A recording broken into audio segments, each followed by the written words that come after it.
ជំរាបសួរបងប្អូនទាំងអស់គ្នាថ្ងៃនេះខ្ញុំសូមបង្ហាញពីវិធីធ្វើនំដូណាតដែលមានស្នូលពងមាន់នំដូណាតគ្រាន់តែយើងញ៉ាំជាមួយនឹងស្ករក៏មានរសជាតិឆ្ងាញ់ដែរហើយនំលើកនេះគឺយើងមានបន្ថែមជាមួយនឹងស្នូលពងមាន់នៅខាងក្នុងទៀតគឺធ្វើឲ្យនំនេះរឹតតែមានរសជាតិឆ្ងាញ់ជាងមុនទៅទៀតមុននឹងចូលទៅមើលពីវិធីធ្វើសូមបងប្អូនដែលមិនទាន់បានចុច Subscribe YouTube Channel ក៏ដូចជា Follow Facebook Page កុំភ្លេចចុចម្នាក់មួយផងដើម្បីបានទទួលវីដេអូថ្មីៗបន្តទៀតជាដំបូងនោះគឺខ្ញុំដាក់ទឹកដោះគោចំនួន 120 មីលីលីត្រជាមួយនឹងមេនំប៉័ងចំនួន 2 ស្លាបព្រាកាហ្វេហើយនិងស្ករសចំនួន 40 ក្រាមបន្ទាប់មកគឺពងមាន់ចំនួន 1 គ្រាប់ហើយយើងដាក់គ្រឿងផ្សំទាំងអស់ហ្នឹងកូរចូលគ្នារហូតដល់តែចូលគ្នាបានសព្វល្អនៅពេលដែលកូរចូលគ្នាបានសព្វហើយយើងដាក់ម្សៅមីចំនួន 280 ក្រាមចូលជាមួយនឹងអំបិល 1/2 ស្លាបព្រាកាហ្វេ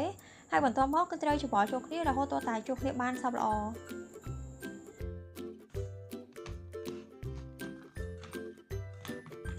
ឥឡូវហ្នឹងគឺឃើញថាម្សៅចូលគ្នាបានសព្វល្អហើយខ្ញុំនឹងលើកម្សៅហ្នឹងយកទៅច្របាច់នៅលើកម្រាលដែលខ្ញុំដាក់ប៊ឺចំនួន 40 ក្រាមចូលហើយត្រូវច្របាច់វាចូលគ្នារហូតដល់តែប៊ឺជាមួយនឹងម្សៅហ្នឹងចូលគ្នាបានសព្វល្អ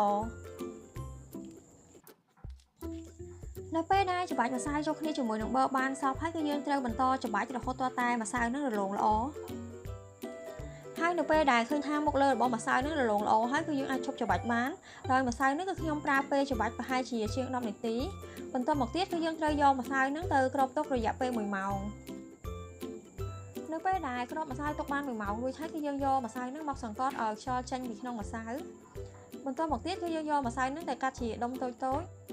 ហើយម្សៅហ្នឹងគឺខ្ញុំកាត់ចំនួន12ដុំបងប្អូនអាចកាត់ទំហំធំឬតូចក៏បានដែរតាមដែលបងប្អូនចង់បាននៅពេលដែលកាត់ម្សៅរួចហើយគឺយើងត្រូវយកម្សៅហ្នឹងទៅបត់ជារាងមូល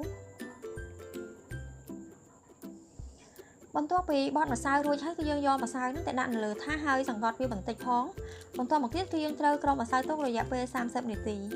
ឥឡូវហ្នឹងគឺយើងមកមើលពីការធ្វើស្នូលវិញម្ដងដែលខ្ញុំប្រើពងក្រហមហ្នឹងចំនួន2គ្រាប់ជាមួយនឹងស្ករស40ក្រាមហើយនិងអំបិល 1/4 ស្លាបព្រាកាហ្វេយើងត្រូវកូរចូលគ្នាឲ្យស្ករសហ្នឹងរលាយអស់បន្ទាប់មកគឺយើងដាក់ម្សៅខេកចំនួន15ក្រាមចូលហើយបន្ទាប់មកទៀតគឺយើងត្រូវច្របល់វាចូលគ្នាឲ្យសព្វបន្ទាប់ពីកូរចូលគ្នាបានសព្វហើយគឺយើងទុកមួយឡែកសិនបន្ទាប់មកគឺយើងដាក់ទឹកដោះគោចំនួន200មីលីលីត្រជាមួយនឹងប៊ឺនឹង15ក្រាមចូលទៅក្នុងឆ្នាំងហើយយើងបើកភ្លើងល្មមនិងទុករហូតដល់តែប៊ឺនឹងរលាយអស់ហើយនៅពេលដែលឃើញថាប៊ឺរលាយអស់ហើយគឺយើងលើកយកទៅចាក់ចូលនៅក្នុងពងក្រហមដែលយើងបានលាយមុនហ្នឹងហើយយើងចាក់វាបន្តិចម្ដងនិងចាក់បណ្ដើរកូរបណ្ដើរនៅពេលដែលចាក់ទឹកដោះគោចូលទៅក្នុងពងមាន់ដែលយើងបានលាយនឹងអស់ហើយគឺយើងចាក់វាចូលទៅក្នុងឆ្នាំងវិញហើយបន្ទាប់មកគឺយើងត្រូវកូរនៅលើភ្លើងនឹងរហូតដល់តែឡើងខាប់នៅពេលដែលស្នូលពងមាន់នេះឡើងខាប់ហើយគឺយើងបិទភ្លើងបន្ទាប់មកគឺដាក់ទឹកក្លិនវ៉ានីឡាហ្នឹងចំនួន1ស្លាបព្រាកាហ្វេចូលហើយកូរចូលគ្នាឲ្យសព្វឬក៏បងប្អូនអត់មានមិនបាច់ដាក់ក៏បានដែរហើយបន្ទាប់មកគឺយើងទុកឲ្យវាត្រជាក់សិនទើបយើងយកទៅចាក់ដាក់ចូលនៅក្នុងថង់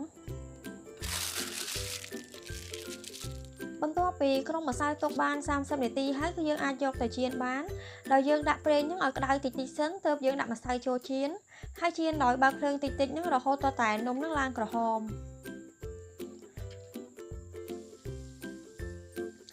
នៅពេលដែលឃើញថានំហ្នឹងឡើងពណ៌ក្រហមទាំងសងខាងហើយគឺយើងអាចស្រង់ឡើងបាន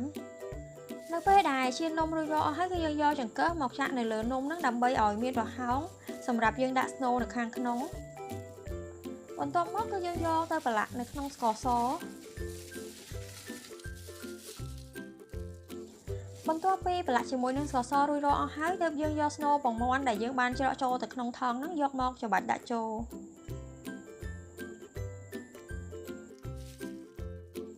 ហើយឥឡូវហ្នឹងគឺឃើញថានំដូណាតស្នូលពងមាន់គឺបានរួចរាល់ហើយប្រសិនបើក្នុងវីដេអូហ្នឹងគឺមានកំហុសត្រង់កន្លែងណាគឺសូមអធិស្ឋានផងហើយបើបងប្អូនចូលចិត្តវីដេអូនេះកុំភ្លេចជួយចុច like និង share វីដេអូនេះទៅកាន់បងប្អូននិងមិត្តភ័ក្តិដទៃទៀត